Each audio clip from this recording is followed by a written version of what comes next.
The fog of youth and the echoes of the forest.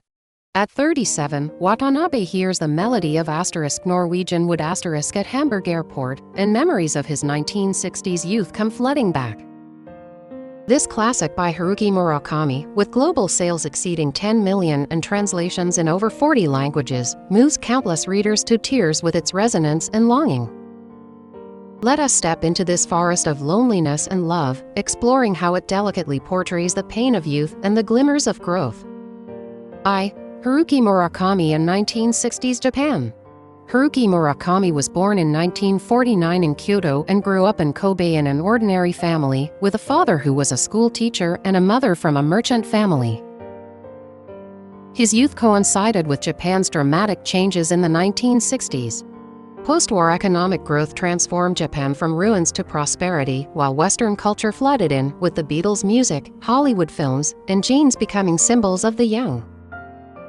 However, in 1968, student movements swept Tokyo, with youths taking to the streets to protest the education system and capitalist oppression, seeking freedom and individuality.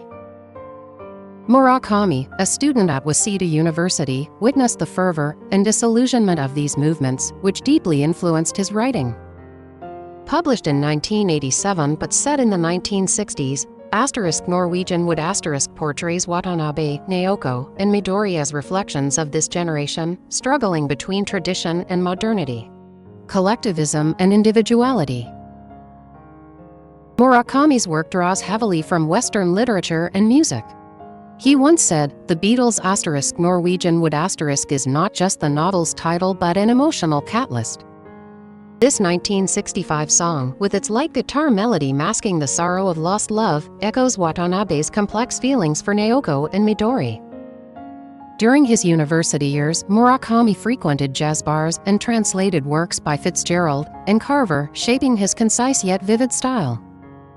Though his fifth novel, Norwegian Wood became his masterpiece due to its heartfelt emotions and nuanced psychological depictions, cementing his status as the poet laureate of youth. The 1960s Japanese society provided fertile ground for the novel. Rapid economic growth brought material wealth but deepened spiritual emptiness. Young people yearned for Western individualism yet were bound by Japan's collectivist traditions, creating inner conflicts. For instance, Yoshitaka Yamamoto, a student movement leader at Tokyo University, recalled, "We wanted to change the world, but found ourselves changed by it." This gap between ideals and reality mirrors the experiences of Watanabe and others. Through Watanabe's perspective, Murakami captures this generation's confusion. They crave love and connection yet drown in loneliness. This confusion is not just individual but collective. In the 1960s, Japanese youth sought self-identity amid social upheaval, torn between traditional family expectations and Western individualism. This conflict left many feeling adrift. For example, Japanese sociologist Kiki Nakamura noted that post-war youth often struggled between family and self, with families expecting them to follow traditional careers while their hearts yearned for freedom. Watanabe faces similar choices. He wants to fit into society but refuses to lose himself. His university life seems calm but is filled with inner turmoil, such as rejecting Nagasawa's utilitarian lifestyle while failing to fully enter Naoko's emotional world. This struggle makes Watanabe a symbol of his era, resonating with readers across cultures who face similar youthful dilemmas. Similarly, J.D. Salinger's The Catcher in the Rye portrays post-war youth alienation, echoing Watanabe's story and reflecting the universal struggles of youth in a globalized era. Murakami wrote Norwegian Wood during a turning point in his life. He and his wife Yoko ran a jazz bar, facing financial strain, and writing became his escape from reality. In his memoir, he wrote, "When I wrote Norwegian Wood I felt like I was digging a well deep within my heart." This digging was not only personal but also a reflection of the era. The 1960s Japanese youth faced identity crises, caught between traditional family values and Western individualism, which Murakami's novel captures. For instance, Japanese writer Fumiko Hayashi, in her autobiographical novel Floating Clouds also depicts post-war youth lost in societal shifts, resonating with Murakami's themes. Watanabe's Crossroads of Youth. The novel's protagonist, Watanabe, is an ordinary university student, sensitive, introverted, fond of books and music, yet lost in love and life choices. His story begins with memories. At 18, studying in Tokyo, he becomes entangled in a love triangle with Naoko and Midori. Watanabe is no traditional hero. He lacks Gatsby's romantic idealism or superhuman decisiveness, but his authenticity feels like someone we know. His hesitation, pain, and growth form the emotional core of the novel. Watanabe's youth begins with meeting Naoko, the girlfriend of his high school friend Kazuki. After Kazuki's suicide, Watanabe reconnects with Naoko in Tokyo. Naoko is beautiful but fragile, haunted by Kazuki's death, which leaves an unhealable wound. Watanabe tries to fill her void with love but finds he cannot reach her heart. Murakami writes, "Naoko was beside me, yet it felt like a glass wall separated us." This sense of distance runs through the novel, with Watanabe feeling not only love but also fear of death and loneliness in Naoko. His affection is not mere infatuation but a mix of responsibility and helplessness. He tries to cheer Naoko with movies and walks, but each encounter feels like probing an invisible barrier. In contrast, Midori is a burst of light, lively, bold, and candid. Midori loves music, teases Watanabe, and openly expresses her feelings. Her presence brings vitality to Watanabe's life, but it also traps him in a dilemma between Naoko and Midori. Midori once asks, "What do you really want?" a question that echoes Watanabe's inner conflict. He longs for Naoko's depth but is drawn to Midori's energy, reflecting the classic youthful struggle between ideals and reality, despair and salvation. For example, when eating curry at Midori's house, Watanabe feels a rare warmth, but thoughts of Naoko pull him back into turmoil. Watanabe's story is not a dramatized fiction but a mirror of countless young lives. His ordinariness makes him relatable, his hesitations and struggles not heroic feats but everyday choices.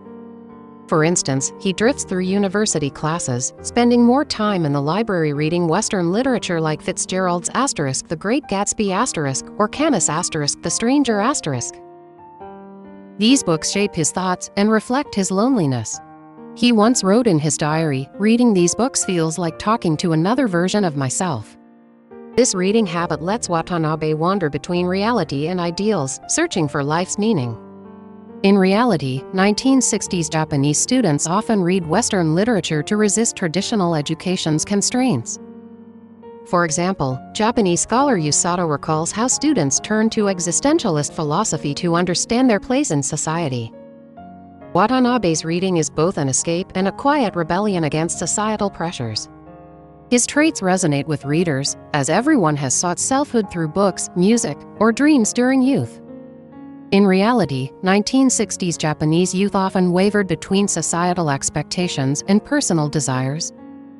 For instance, Japanese poet Shintaro Tanikawa's 1960s poem *2 Billion Light-Years of Solitude* echoes Watanabe's loneliness and search.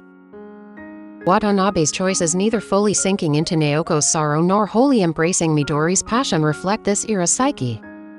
His dorm life is rich with details, discussing books with his roommate Stormtrooper or drinking with Nagasawa, scenes that reveal his ordinariness and struggles. Watanabe's indecision recalls Meursault and Camus' *The Stranger*, seeking meaning in an indifferent world. His growth also shows in his understanding of friendship. His relationship with Nagasawa is complex. He admires Nagasawa's confidence but dislikes his coldness. Nagasawa, a typical winner, lacks emotional warmth. Through Nagasawa, Murakami critiques the utilitarianism prevalent in 1960s Japanese society. Watanabe's choice to distance himself from Nagasawa shows his yearning for genuine emotions. This choice is not a dramatic stand but an inner awakening, reflecting Murakami's focus on human depth. Naoko and Midori, a polarized emotional world. Naoko and Midori are not just Watanabe's emotional poles but also symbolic of the novel's themes. Naoko represents loneliness and death, trapped by Kazuki's suicide and unable to face reality. She enters a sanatorium, seeking healing through isolation, but ultimately chooses suicide. Murakami writes, "Naoko was like a bird lost in a forest, unable to find an exit." Her tragedy is not just personal but reflects the spiritual crisis of 1960s Japanese youth after shattered ideals. Her sanatorium life, quiet and oppressive, contrasts with Tokyo's bustle. Murakami writes, "The air in the sanatorium felt frozen, as if time itself slowed down." Naoko's character is not fictional. In his memoir What I Talk About When I Talk About Running Murakami mentions a depressed woman he met in his youth who inspired Naoko. In reality, the 1960s saw a surge in mental health issues in Japan, driven by social pressures and rapid modernization. Japanese psychologist Hayao Kawai noted that post-war urbanization left many feeling rootless. Naoko's sanatorium life draws from real institutions like Haken's Mori no Sanatorium, which emphasized healing through nature. Naoko's suicide is not a rejection of life but an escape from pain. Murakami writes, "Death is not the opposite of life but a part of it, forever present."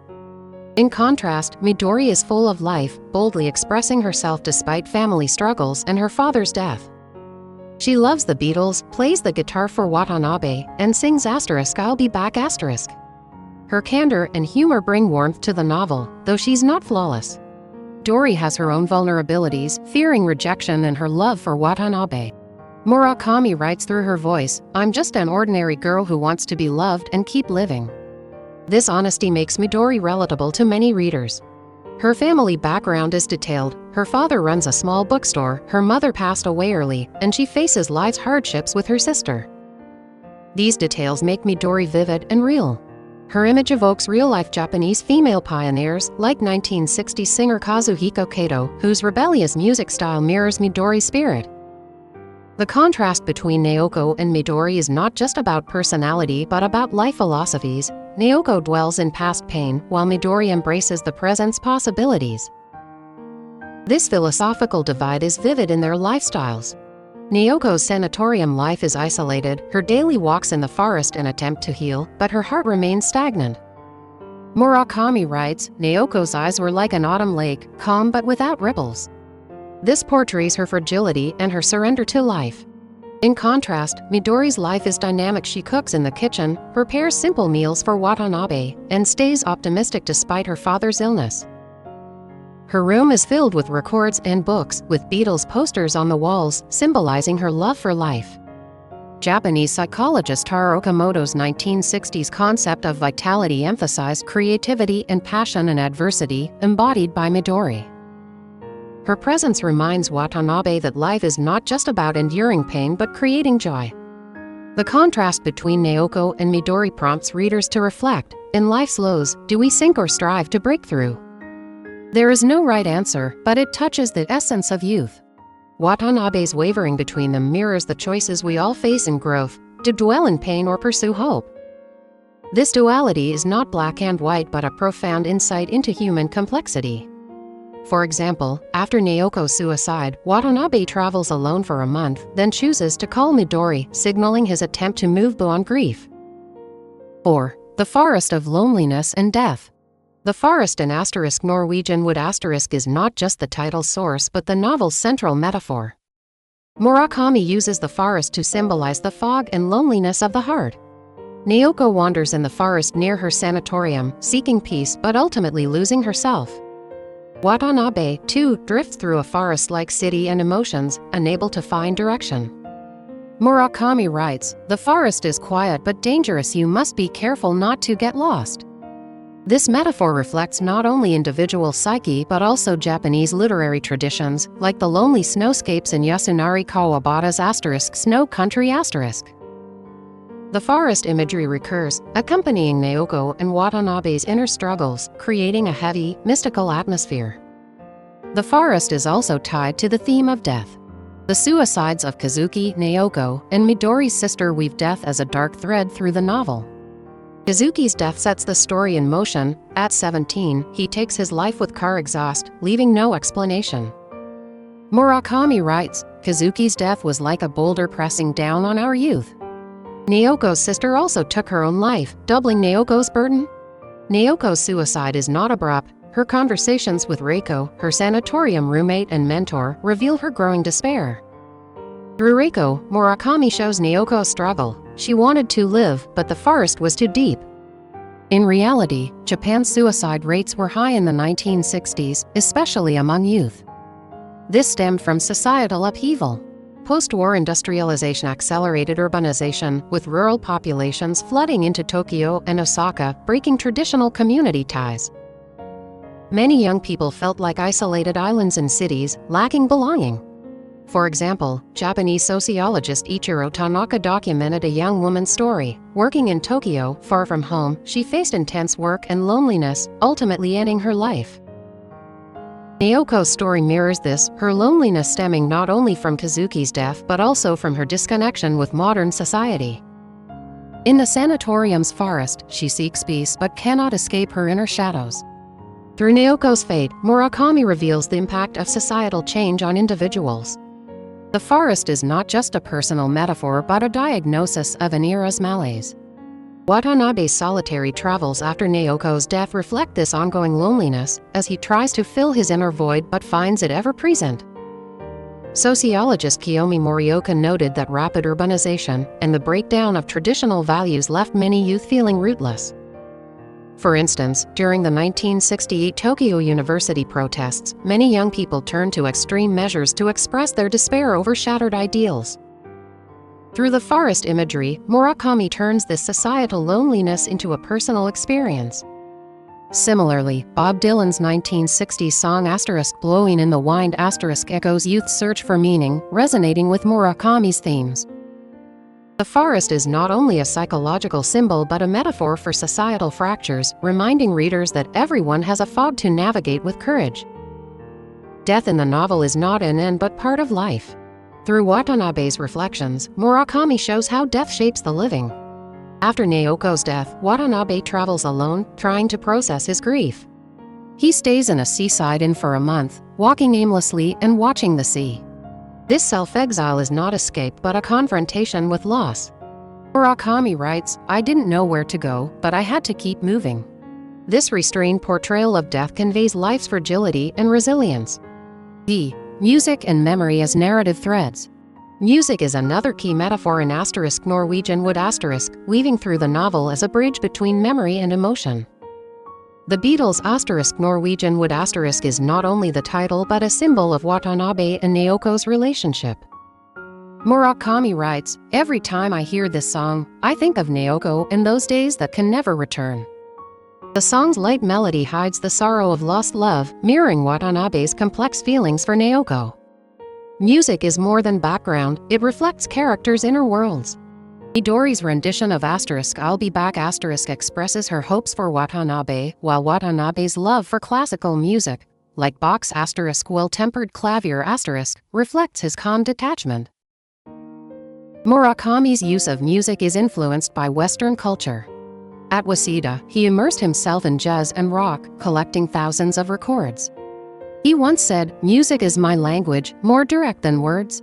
This passion infuses the novel, making music a narrative driver. For instance, as Watanabe and Naoko walk Tokyo streets, the Beatles or Miles Davis play in the background, enhancing the mood and hinting at their emotional states. In reality, the Beatles transformed global youth culture in the 1960s. Songs like * Let It Be * became anthems for a generation, aligning with Watanabe's youthful mindset. Music also carries memory. At 37, hearing * Norwegian Wood * instantly pulls Watanabe back to his youth. He recalls nights walking with Naoko in the fields or Midori singing on her balcony. This Proustian effect echoes Marcel Proust's * In Search of Lost Time *, where a Madeleine cake triggers childhood memories. Through music, Murakami evokes the bittersweet passage of time. For example, when Watanabe visits Naoko at the sanatorium, Reiko plays * Norwegian Wood * on the guitar, and the trio is momentarily lost in the melody, as if time stands still. Murakami writes, "Music let us forget our sadness, if only for a moment." Music's use also reflects Murakami's cross-cultural vision. He references not only the Beatles but also Bach, Mozart, and jazz artist Billie Holiday. These choices span eras and regions, enriching the novel's cultural backdrop. For instance, Billie Holiday's * My Funny Valentine *, played in Murakami's jazz bar, mirrors Naoko's melancholic aura. This musical selection deepens the novel's atmosphere and fosters emotional resonance with readers. Haruki Murakami's literary craft. Murakami's narrative style is key to Norwegian Wood success. Using a first-person perspective through Watanabe's memories, his language is simple yet poetic. For example, he describes a night with Naoko. Moonlight fell on her face like a thin veil, making her seem both real and distant. This understated style leaves room for imagination while conveying emotional complexity. Murakami's language is never verbose, yet it captures subtle shifts in characters' hearts.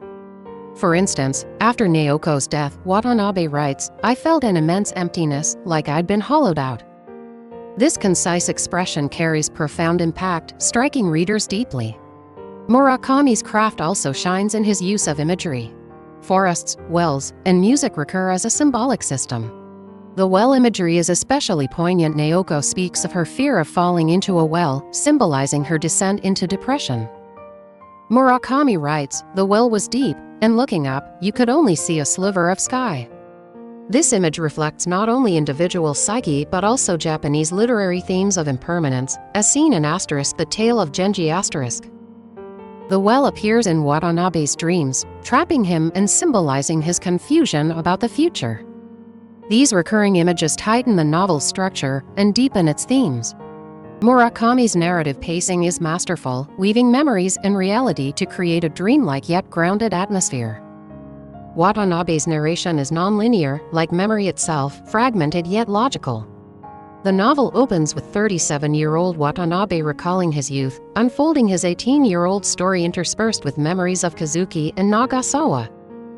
This nonlinear style draws from Western modernist literature, like James Joyce's Ulysses*, which uses stream of consciousness to depict inner worlds. Murakami's innovation lies in blending Western techniques with Japanese aesthetic sensitivity, creating a unique literary voice. His sentences are short and rhythmic, like improvisational jazz, both free and disciplined. Murakami's craft also shows in his portrayal of secondary characters. Reiko, Naoko's sanatorium roommate, is a vital figure. Once a piano teacher, she entered the sanatorium after a mental breakdown but faces life with optimism. Her encouragement of Watanabe and companionship with Naoko reveal human warmth. Through Reiko, Murakami explores how to find reasons to live amid pain. Her decision to leave the sanatorium at the novel's end symbolizes hope's possibility. Her character recalls Japanese musician Ryuichi Sakamoto, who navigated from confusion to breakthroughs in his creative work. The echoes of youth and life's choices. Norwegian Wood is not just a youth novel but a meditation on choice and growth. Watanabe ultimately chooses Midori in life, but Naoko's death leaves an eternal regret. Murakami writes in the novel's closing lines, "I stood in the phone booth, surrounded by darkness, not knowing where I was." This open-ended conclusion offers no clear answers, prompting readers to ponder, how do we balance loneliness and love? How do we move forward after loss? Watanabe's choice of Midori is not a triumph, but a compromise. He chooses her not because she surpasses Naoko but because he needs a reason to live. The novel's universal value lies in its deep insight into youth and life. Whether in 1960s Japan or today's globalized world, young people face similar how to cope with loss, how to choose a future. Murakami's words are a mirror, reflecting each reader's inner forest. This reflection is not only individual but cross-cultural. Murakami's novel resonates globally because it touches universal emotions, the longing for love, the fear of loss, the search for self. British writer Julian Barnes called Murakami's work a map of emotions, guiding readers through their inner fog. Murakami's words move readers not just through the story but through his grasp of details: Watanabe's loneliness walking in the rain, Midori's casual humming, Naoko's trembling handwriting in her letters. These details make readers feel immersed, breathing with the characters.